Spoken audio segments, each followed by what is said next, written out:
You are watching Tutormage. Hello there, dear cuties. So, for today's video, we will learn the square trick with 5 as the ones digit.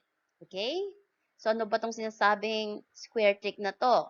So, for example, we are going to find for the square of 15.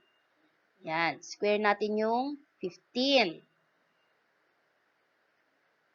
So, the first thing we will do here is to square the 5. So, alam na natin na ang 5 times 5 ay 25. Now, next, ano yung kasunod na number ng 1? Siyempre, ito yung 2. I-multiply natin ito sa 2. So, that is 1 times 2. We have 2 as the answer. Ibig sabihin, ang 15 times 15 or ang square ng 15 ay equal to 225. Okay, let's try another one. Let's take, for example, we have here 45.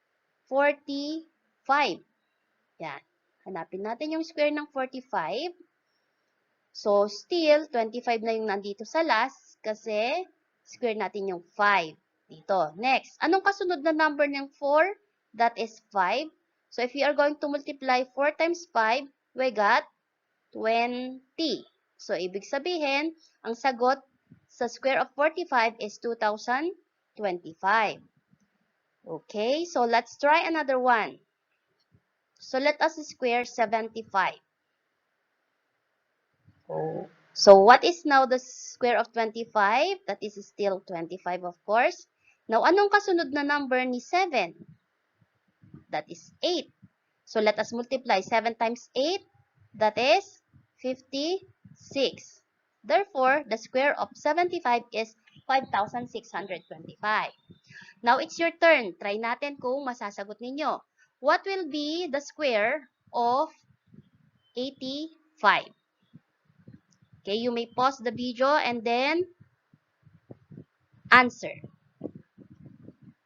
Now, the answer is 7,225. I just hope you learned something today. Bye-bye. Like and subscribe. Tutormage. Happy learning!